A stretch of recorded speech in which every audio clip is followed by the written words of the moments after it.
좌우에 계신 분들과 인사하겠습니다. 사랑합니다. 축복합니다. 사랑합니다. 축복합니다. 네, 오늘도 말씀하신 하나님의 은혜가 저와 여러분 가운데 임하기를 원합니다. 오늘은 두 번째 사사 에훗에 대한 말씀입니다. 지난주에 사사들의 이야기를 시작하면서 첫 번째 사사인 온니엘을 통해서 온전함에 대한 은혜를 우리가 살펴보았는데요. 오늘은 두 번째 사사 이 에훗을 통해서 기준이라는 은혜를 함께 나누고자 합니다. 오늘 말씀의 제목입니다. 하나님의 기준이에요. 그러니까 사사시대를 통해서 하나님이 원하시는 기준이 무엇인지를, 그리고 사사시대 동안에 하나님께서 행하시는 기준이 무엇인지를 우리가 오늘 본문을 통해 보고, 저와 여러분의 인생이, 우리의 가정이, 우리의 교회가 그 기준에 맞춰가는 은혜가 있어지게 되길 간절히 소망합니다. 오늘 에훗의 이야기 이렇게 시작을 하고 있습니다. 12절입니다. 같이 한 번 더 12절 말씀 같이 읽습니다.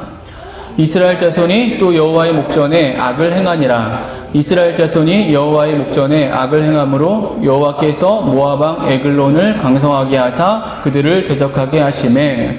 또 여호와의 목전에 악을 행하니 라고 시작하고 있어요. 사사기 시대를 단적으로 표현하는 말이죠. 여호와의 목전에 악을 행했다. 지난주에 사사기에 공식이 있다라고 이야기를 하면서도 언급을 했었습니다. 그 출발이 무엇이었냐면은 백성들이 여호와의 목전에 악을 행했다라는 사실이었어요. 지금 또 그러한 상황이 이제 벌어진 것이지요. 앞에 11절 말씀 보시면은 온니엘이 사사로 세워진 지 그 이후에 평온한 40년을 보냈다라고 말씀하고 있습니다. 그런데 그 40년이 지나고 이스라엘 백성들은 또 여호와의 목전에 악을 행했다라는 것이죠. 우리 오늘 이 시간에 이 여호와의 목전에 악을 행했다라는 말의 의미를 함께 한번 생각해 보려고 합니다. 사실 이 말의 의미를 통해서 우리는 사사기 시대를, 그 사사기 시대의 실체를 우리가 이제 보게 될 수 있는데요. 여호와의 목전에 라는 말의 의미는 그 히브리 말로 하나님의 눈에라는 의미를 가지고 있어요. 그러니까 하나님의 눈에, 하나님 보시기에 라는 말이 있습니다. 다시 말해서 이 당시에 이스라엘, 하나님 나라를 시작했던 자들의 모습이 이러했다라는 거예요. 하나님 보시기에 악을 행했다라는 거예요. 이게 이 하나님 목전에, 여호와 목전에 악을 행했다라는 말의 의미입니다. 하나님 보시기에 좋은 것을 선택하지 않고 자기의 눈에 좋아 보이는 것을 쫓아 살아갔다라는 것이 이 여호와의 목전에 악을 행했다라는 말의 의미가 되는 것이죠. 사사기의 시대상인 것입니다. 하나님 보시기에 좋은 말씀, 명령, 가르침보다 자신들의 생각과 가치와 처지가 우선인 삶을 살아갔던 시대가 사사기 시대라는 것이죠. 저는 이것을 좀 다른 말로 이렇게 표현을 하고자 해요. 기준이라는 거예요. 기준. 삶의 기준입니다. 하나님 나라를 시작한 자들이 보인 삶의 기준이라는 것이죠. 그 기준이 그 시대를 요약하고 있고 그 기준이 그 시대의 영성을 지금 보여주고 있는 것입니다. 하나님 나라를 시작한 자들의 그 삶의 기준, 그들의 사고의 기준, 선택의 기준이 철저하게 하나님 편에 서 있지 않고 사람의 편에 서 있는 것이 사사기 시대의 모습이라는 거예요. 여러분, 그런데 이러한 사사기 시대의 모습, 비단 사사기 시대만이 아니라 오늘 우리의 시대에도 그렇게 적용이 되어지죠. 그렇게 동일하게 적용이 되어집니다. 오늘 이 시대를 살아가는 크리스찬들 또는 교회들, 하나님 나라의 모습이 이러하다는 거예요. 하나님 보시기에 우리가 어떠한 기준으로 이 시대에 서 있느냐라는 것이죠. 세상이 정말 혼란스러워져 가고 있어요. 옳고 그름을 구분하는 것이 정말 어렵다라는 생각을 요즘 정말 절실히 하고 있습니다. 지난 주간에는 한 사람의 죽음을 두고 그의 공과가 사회적으로 논란이 일어났죠. 자세한 내용들은 자세히 밝혀지지 않았기 때문에 우리가 잘 알 수 없지만, 여튼 제기된 그분의, 그 돌아가신 분의 잘못으로 인한 어떤 비난의 여론이 사회에 들끓어섰습니다. 그런데 충분히 그런 면이 있지만 동시에 우리가 또 하나 봐야 될 것은, 중요한 사실은 그의 인생의 전체를 통해서 그가 보여준 많은 공의 모습도 있다라는 거예요. 그러니까 과의 모습과 함께 공의 모습도 기억되면서 함께 평가되어질 필요가 있다라는 것이죠. 요즘 기독교계에 이슈가 되고 있는 포괄적 차별금지법도 그 법에 관한 문제도 그러하죠. 차별하지 않음은 성경의 가르침이고 하나님 나라의 원리예요. 이건 뭐 부인할 수 없는 사실입니다. 하지만 그렇다고 해서 성경이 그 많은 죄를 인정하는 것, 아니 근원적으로 죄를 죄라고 말하지 못하게 하는 것은 또 다른 문제가 되는 것입니다.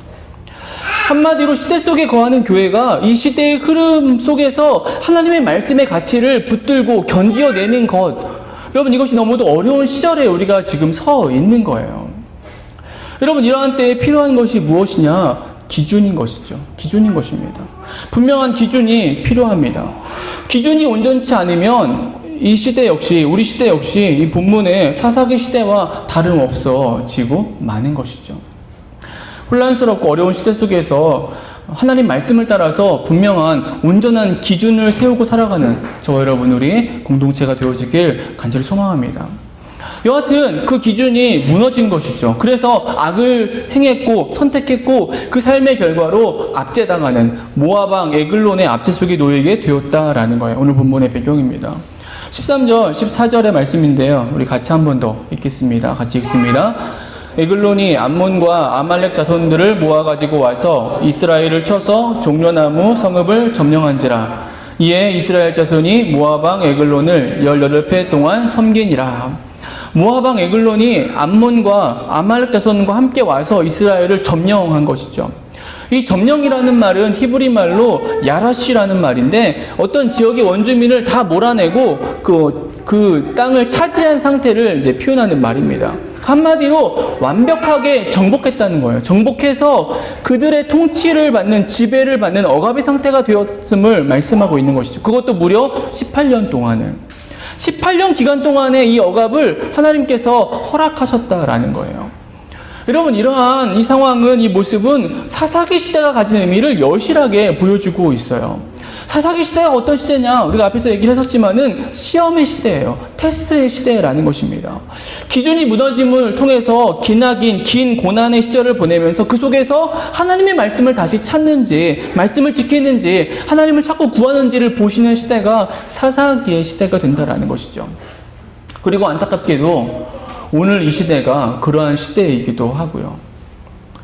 여러분 그런데 오늘 이 압제자들을 통해서 우리가 기준에 대한 보다 깊은 통찰을 우리가 할 수가 있습니다. 지금 이스라엘을 고통스럽게 하는 이 압제자, 그들이 누구인가 라고 해서 성경은 모압과 암몬이라고 말하고 있죠. 물론 아말렉도 함께하고 있지만 주된 세력은 모압과 암몬입니다. 여러분 그런데 우리가 알고 있어요. 모압과 암몬, 그들이 누구이냐라는 거예요. 역사를 거슬러 올라가면 그들은 롯의 후손들이죠.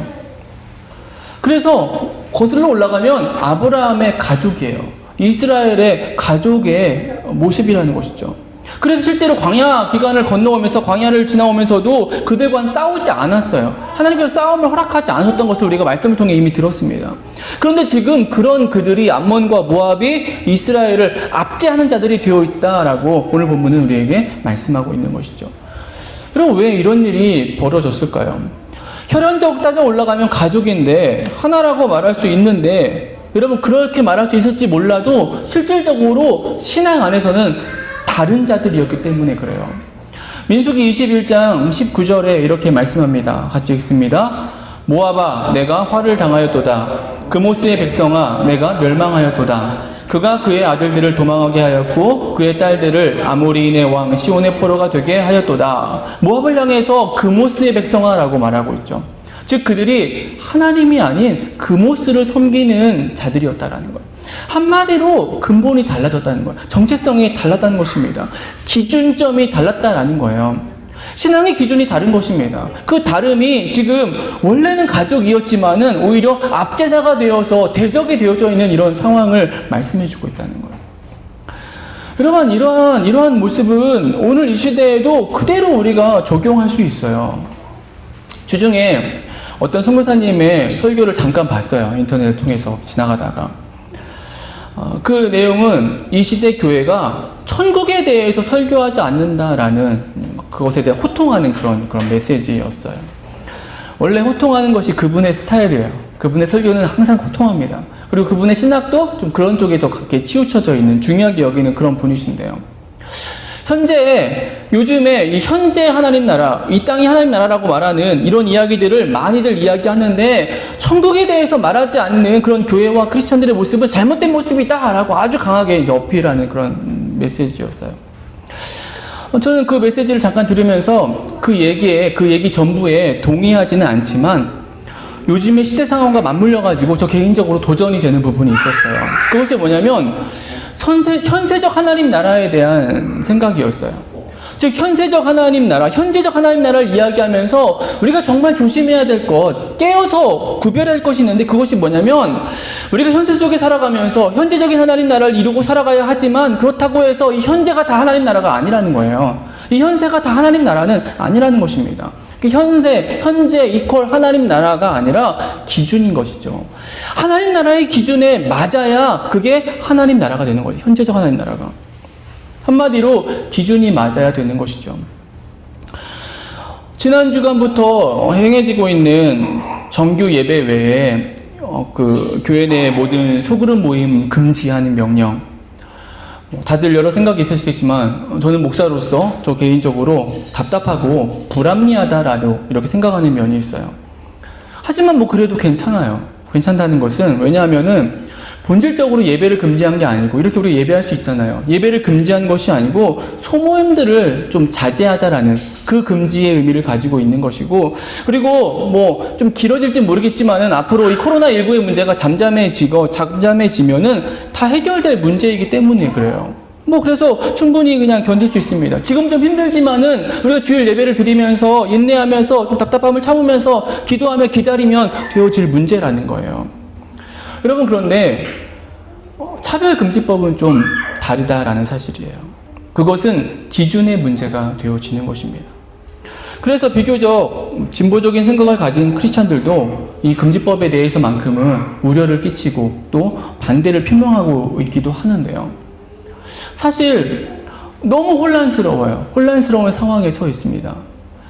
몇 달 전에 제 블로그 혹시 다녀가면서 이렇게 스크랩을 보신 분인지 모르겠지만은 몇 달 전에 동성애를 반대하는, 그 동성애 반대를 주장하는 단체들을 통해서 인터넷이나 매체에 유포되고 있는 그 포괄적 그 차별금지법을 반대하는 이유로서 이제 언급되고 있는 그 유럽, 서구, 미국의 그 앞선 나라들의 그 차별금지법이 통과된 이후로 벌어진 어떤 상황, 그래서 이런 일이 벌어졌다라고 발생한 예들이 있었거든요. 그런 예들이 돌았는데 그것이 사실이 아니다, 팩트가 아니라는 것이 법원에서 판결이 났어요. 그게 몇 달 전에 이미 판결이 난 사례가 있습니다. 그래서 제 블로그에 그때 스크립 해놓은 적이 있는데요. 정말 차별금지법이 가져올 상황, 그 변화가 어떤 것인지 사실 잘 알 수가 없어요. 팩트가 뭔지가 잘 분명하지 않습니다. 이런 상황 속에서 우리가 찬성이나 반대를 하는 것은 정말 어려운 일이 되어지는 것이죠. 그래서 우리가 아직 경험하지 않은 상황에, 가상의 상황, 불확실한 상황을 어떤 문제들을 예로 들는 것은 오히려 그 문제를 더 복잡하게 바라보는 관점이 될 수 있을 것 같아요. 저는 그렇게 생각하지 않아요. 그보다 기준의 문제로 봐야 된다는 것입니다. 즉 기준의 문제이기 때문에 단순한 사랑이나 용납이나 배려나 평등의 문제가 아니라 인본주의와 신본주의, 하나님 중심의 그 기준을 가르는 문제로 저는 보고 싶어요. 그렇게 보아야 된다는 것입니다. 단순히 앞으로 벌어질 그 법이 통과됨을 통해서 벌어질 어떤 문제들 때문에가 아니라 이러한 문제 주제가 내가 신앙인으로서, 내가 하나님을 믿는 사람으로서, 예배하는 자들로서 근본적인 기준에 넘는, 기준을 건드리는 문제가 되어지는 그런 측면에서 바라봐야 된다. 그래서 더 신중하게 더 바라보고 고민을 해야만 한다라는 것이죠. 여러분, 기준의 문제가 중요하다라는 거예요. 오늘 우리 자신들의 삶을 우리가 돌아보면 좋겠어요. 내 삶을 돌아보고, 내 가정의 삶을 돌아보고, 내가 속한 직장적 공동체의 삶을 돌아보면서 정말 성경적인 기준에 서서 생각하고 바라보고 있는지 우리가 돌아봐야만 된다는 것입니다. 성경적 중심으로 생각하고 있는지, 그 기준에 서 있는지, 하나님 중심의 기준인지, 아니면 다른 요소들에 의해서 내가 바라보고 있는 것인지 우리가 다시 돌아볼 필요가 있다는 거예요. 사사기 같은 오늘 이 시대를 살아가면서 저와 여러분이 하나님 앞에서 온전한 기준을 가지고 나아갈 수 있는 믿음의 인생들이 되어지길 주님의 이름으로 축원합니다. 여러분, 그래서 시작된 하나님 나라가 이렇게 기준이 또 무너졌고 실패했다라는 거예요. 하지만 우리가 지난주에도 말씀을 나누었듯이 하나님께서 사사기 시대를 이끌고 계십니다. 그래서 피할 길을 주셨다라는 것이죠. 그 피할 길이 바로 사사 에훗의 등장이죠. 에훗이 등장하여서 모압 왕 에글론을 죽이고 그 이후로 80년을 평안하게 되는 것입니다. 사사기 3장 30절에 이렇게 말씀합니다. 그날에 모압이 이스라엘 수하에 굴복하매 그 땅이 80년 동안 평온하였더라. 여러분, 그런데 우리는 이 에훗의 이야기 속에서 특별함을, 아니 이상함을 우리가 이제 보게 됩니다. 그 이상함이 오늘 우리가 들어야 되는, 듣게 되는 두 번째 기준에 대한 내용이 되어지는데요. 에훗이 왼손잡이라는 거였어요. 15절 말씀입니다. 우리 같이 화면을 보고 있습니다. 이스라엘 자손이 여호와께 부르짖음에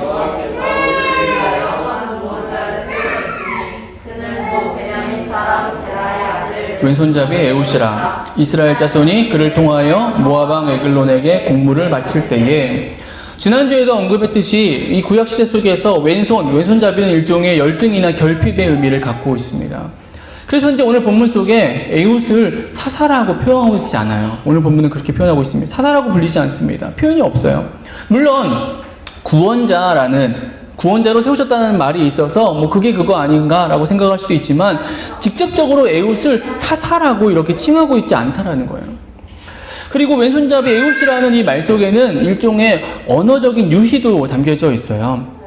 에훗은 베냐민 사람입니다. 15절 말씀에 그는 곧 베냐민 사람 게라의 아들 왼손잡이 에훗이라 라고 말씀하고 있죠.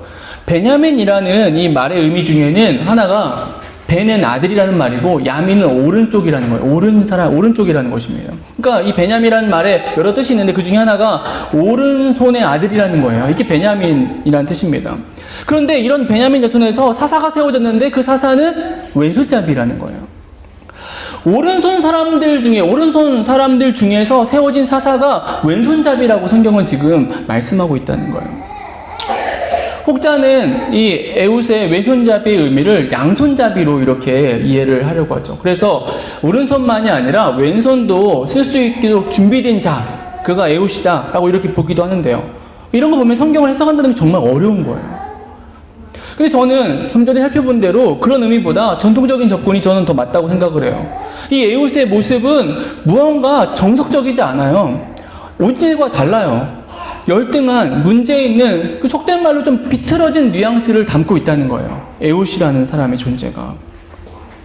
그래서 에훗은 이 모압 왕 에글론 앞에 수월하게 나갔고 그를 죽일 수 있는 기회를 갖게 되었는지도 모르겠어요.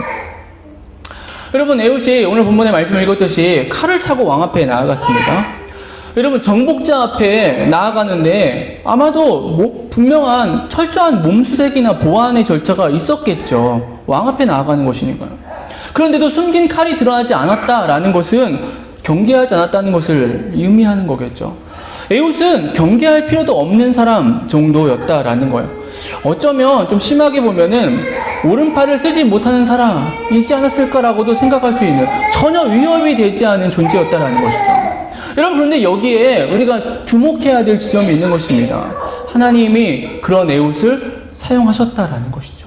많고 많은 사람들 중에서 오른손의 사람들, 수많은 사람들 중에서 왼손잡이 사사, 이 에훗을 세우신 하나님의 모습이라는 거예요. 어쩌면 신체적인 결함 때문에 인정받지 못하는 자였을 수도 있는데 그런 사람을 하나님이 사용하셨다는 거죠.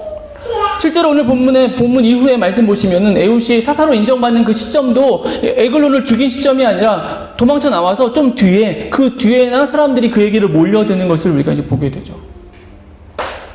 여러분, 이러한 사실들이 우리에게 말씀하고 의미하는 것이 무엇일까요? 사사기를 이끄시는 하나님의 기준인 거예요. 우리가 앞에서는 하나님이 바라시는 기준이었어요. 근데 그 기준을 백성들이 무너뜨린 거죠. 삶의 기준이 무너져 버린 거였어요. 그런데 이 에훗을 통해서 우리가 보게 되는 것은 이 사사기를 허용하시고 이끄시는 하나님의 기준이에요. 하나님의 행하심의 기준. 여러분, 기준이 무엇이라는 것입니까? 한마디로 약함을 쓰신다는 거예요. 약함이라는 것입니다. 인간의 강함이나 강점이나 장점이 아니라, 분명 그것 다 쓰실 텐데, 적어도 사사기 시대에 하나님이 쓰시는 것은 그런 강점이 아니라 약함을 들어서 하나님의 역사를 이어가고 계시다라는 것이죠. 애국 같은 인생도 하나님의 손에 붙들려서 쓰임받을 수 있었던 것이 사사기 시대이고 사사기 시대를 이끄시는 하나님의 일하심이 되고 있다는 거예요. 이 에웃의 이야기 속에는 우리가 지난주에 온니엘의 말씀을 통해 나누었던 사사기 공식의 핵심, 여호와의 영이 임함이라고 이야기했던 그런 말씀도 기록되어 있지 않아요. 여호와의 영이 임했다라는 표현도 오늘 본문에 나와 있지 않습니다. 그래서 어떻게 보면 정말 별 볼 일 없는 인물이 에웃이고 그렇게 특별하지도 않은 역사를 행한 것이 에웃의 사역이라고도 말할 수 있다는 거예요. 하지만 하나님은 그를 사사로 세우셨고 그를 통해 이스라엘에 피할 길을 주셨고 18년 동안의 압제보다 더 훨씬 긴 80년의 평안을 이스라엘 땅에 허락해 주셨다라는 것이죠. 사사기를 이끄신 하나님의 기준이 드러나지고 있는 거예요. 약한 자를 들어서 사용하신 것이죠. 스스로 높아진 완전한 자가 아니라 약한 자를 통해서 하나님의 크신 역사를 드러내 보여주셨다라는 것입니다. 우리 고린도전서 1장 26절부터 29절 말씀 좀 길지만 같이 한번 읽겠습니다. 같이 읽습니다. 형제들아 너희를 부르심을 보라. 육체를 따라 지혜로운 자가 많지 아니하며 능한 자가 많지 아니하며 문벌 좋은 자가 많지 아니하도다. 그러나 하나님께서 세상에 미련한 것들을 택하사 지혜 있는 자들을 부끄럽게 하려 하시고 세상에 약한 것들을 택하사 강한 것들을 부끄럽게 하려 하시며 하나님께서 세상에 천한 것들과 멸시받는 것들과 없는 것들을 택하사 있는 것들을 폐하려 하시나니 이는 아무 육체도 하나님 앞에서 자랑하지 못하게 하려 하심이라. 하나님의 일하심이라는 거예요. 약함을 통해서 하나님의 강함을 크심을 드러내 보이시는 사사기 같은 오늘 이 시대를 살아가는 우리에게도 그대로 적용이 되는 원리입니다. 하나님의 기준인 거예요. 이 시대에도 강함이 아니라 약함을 통해서 하나님을 사용하시는 것입니다. 쓰시는 거예요. 약함을 통해서 능력을 보여주시는 것입니다. 여러분 이러하다면 우리에게 필요한 신앙의 모습은 과연 무엇일까요? 우리가 하나님 앞에서 약해지는 것이죠. 약함을 고백하는 것입니다. 실제로 약해지는 거예요. 내가 많은 것을 가지고 누리고 쓰면서 사용하면서 내가 하나님의 일을 하겠다라고 하는 것은 이 사사기 시대에 맞지 않는 표현이에요. 오늘 이 시대에 맞지 않는 모습입니다. 오히려 이 시대에는 하나님 앞에서 내가 없습니다. 내가 약합니다. 내가 무능합니다. 부족합니다. 엎드리는 것. 그러면서 하나님의 도우심을 구할 때 하나님의 역사에 쓰임받는 인생이 되어지고 가정이 되어지고 기업이 되어지고 교회와 공동체가 되어진다라는 것이죠. 하나님의 기준입니다. 이 시대를 바라보시는 역사에 가시는 기준입니다. 우리에게 주어진 한 주의 삶을 살아가면서 우리의 약함을 고백하는 은혜가 있어지게 되길 소망합니다. 세상은 이렇게 말하지 않아요. 세상은 약함은 안 좋은 것으로 치부합니다. 성경은 그렇지 않아요. 하나님 앞에서 약함을 고백할 때에 내게 있는 것을 내려놓고 오히려 없음을 구하고 오히려 약함을 구하고 내 힘과 능력과 내 재물이 아니라 하나님의 힘과 능력과 하나님의 채우심을 구할 때에 하나님의 나라에 쓰임받고 하나님의 나라의 삶을 살아가게 된다는 것이죠. 오늘 말씀 마치겠습니다. 에웃의 이야기는 다양한 이야기들이 이 안에서 찾을 수 있어요. 여러 가지 상상의 나를 펴면서 에웃의 이야기 가지고 우리가 하나님 말씀을 추측해 볼 수도 있습니다. 저는 그런데 그것보다 오늘 기준이라는 단어로 이 에웃의 말씀을 나누었어요. 기준이라는 거예요. 하나님께서 사사기 시대에 원하시는 기준이 있었다는 것이고요. 사사기 시대를 행하시는, 이끌어가시는 기준이 있었다는 거예요. 오직 말씀에 이끌리고 하나님 중심의 기준으로 살아가기를 바라시는 그 하나님의 원하심이 있었고, 그리고 실제로 하나님께서 약한 자를 들어 사용하시는, 그래서 약한 자를 통해 역사하시는 그 하나님의 행하심의 기준이 드러나고 있었다라는 것이죠. 혼란스러운 우리가 시절을 살아가고 있어요. 환경이 그래요. 뭔가 고민할수록 더 복잡하고 더 어려워지는 상황 속에 서 있습니다. 이러한 시대 속에서 우리가 온전한 기준을 가지고 그 기준에 맞춤을 통해서 하나님이 원하시는 하나님 나라, 하나님 백성의 삶을 살아가는 은혜가 있어지길 소망합니다. 정말 그러한 삶을 살아가는 저와 여러분, 우리 그 공동체 교회가 되어지게 되길 주님의 이름으로 축원합니다.